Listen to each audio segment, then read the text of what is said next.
Hello, my name is Heather Haynes, and today I'm going to be presenting on my personal philosophy of leadership and group dynamics. I will begin talking about my personal philosophy by first talking about the top 3 challenges I believe play into teamwork. I believe that they are poor communication, conflicts, and groupthink. We will look at all 3 of these a little more in detail. First, we will start with poor communication. Poor communication can have many roots. A few examples of the roots of poor communication are fear, unequal power, misaligned expectations, and cultural differences. Because of fear, team members might not want to participate, or they might want to protect their own interest. With misaligned expectations, team members communicate, but they don't necessarily understand the roles, responsibility, and the authority that is happening within the group. With unequal power, we know that power distance can be looked at differently by different countries and cultures, and this makes people's expectations different. This can lead into poor communication because these people do not know how to communicate with others who are from different cultures than they are, and this leads into cultural differences. Cultural differences are being seen more and more in the workforce as we become more global in our operations, and in turn we're working with more people from different places. For example, poor communication can play in with cultural differences because people who are communicating in a language that's their second language are actually more likely to make spelling or grammar errors when they are communicating. There can be many sources of conflict in a work environment, and there are both positive and negative sides to conflict. But right now we're going to focus more on the negative sides of conflict and examine how conflict can be challenging when it comes to teamwork. So conflict can come from many different sources, and I've listed a few of these out here. So one can be conflict over power, rewards, and resources, or it can be between individual and team goals. Conflict can also come from poorly run team meetings or maybe personal grudges that have existed in the past. And it can also come from faulty communications. And clearly all of these things are items that need to be set to the side if we're going to have successful teamwork occur. The third complication of teamwork that I want to talk about is groupthink. Groupthink occurs when group members' desire to maintain good relations becomes more important than reaching a good decision.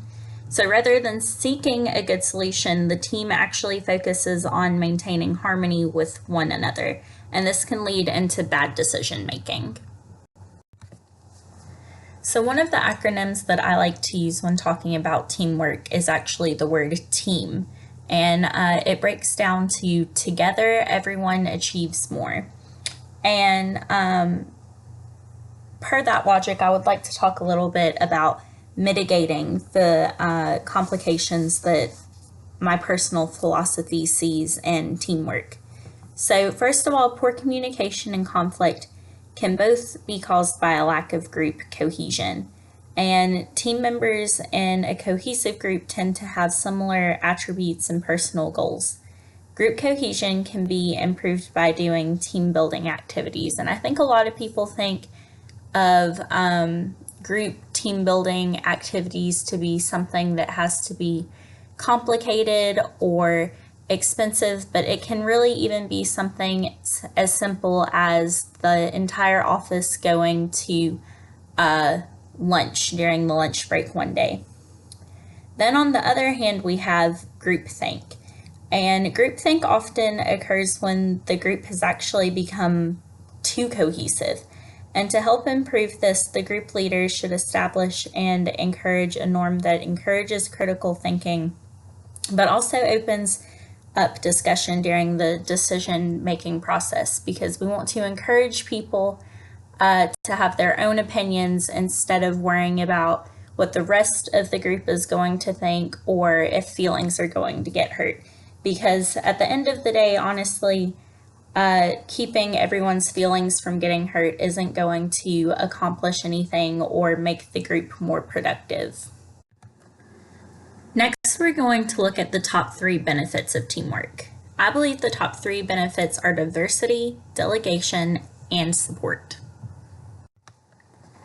So first, let's look at diversity. Minorities and women are increasingly represented within the United States workforce. The age diversity of the workforce is also changing, and we're seeing a lot more older people stay in the workforce for a longer period of time. All of these different types of diversity can have challenges, but I believe diversity is the most important factor of teamwork. Diversity of a group means that you have different outlooks and ways of doing things, and this in turn can give you more efficient and better results when you're trying to solve a problem. The next part of teamwork that I think is really important is delegation. So I believe that coaching is an important part of being a good leader, and that's how delegation kind of comes into my leadership theory. A good leader knows that the empowerment that he can give to his subordinates is really important, because that delegation is one of the ways that a leader can make others feel empowered. But delegation also takes some stress off of others in the group, because it keeps people from getting too much put on their plate, and it allows you to make sure that everyone's doing kind of an equal part instead of one person doing all of the work all by themselves. The last part of teamwork that I believe to be really important is support. The relationship between social support and stress is important, because social support can help give workers a positive health status.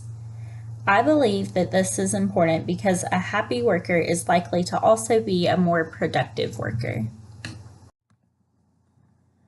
That concludes my presentation on my personal philosophy of leadership and group dynamics. As you have seen, leaders have lots of influence on the teamwork that occurs within their organization. They can help poor communication and conflict change into cohesion. They can help groupthink become more productive by encouraging critical thinking. Leaders can also use diversity to their advantage by making sure that it is utilized properly. Delegation can be used to make sure that a company is as productive as possible. And finally, the support from leader to subordinate can help foster less stress within the organization and a more productive work environment. I hope you've learned a lot about how leaders can be more productive and helping the teamwork grow within their organization.